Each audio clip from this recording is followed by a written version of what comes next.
Hi admitted students, this video is going to walk you through how to log in to your MyLaVerne portal and access your financial aid package. To start, navigate to our webpage, luverne.edu. Once you're on our webpage, you'll see 3 horizontal lines in the top right-hand corner. When you click that, you'll get a menu. From the menu, select MyLaVerne. You'll be taken to another page titled MyLaVerne. Select the third option titled MyLaVerne/Banner.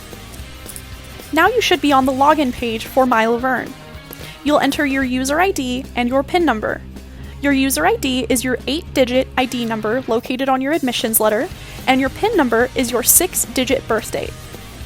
Once you've logged in, you should see a gray tab at the top of the page titled Student Services and Financial Aid. After clicking that, you'll be navigated to a page that will allow you to choose from a financial aid information menu.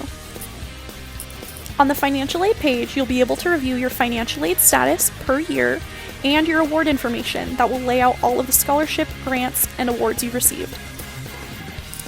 As always, if you have any questions, please reach out to your admission counselor or the admission office and we would be happy to help you out. We can't wait to see you on campus.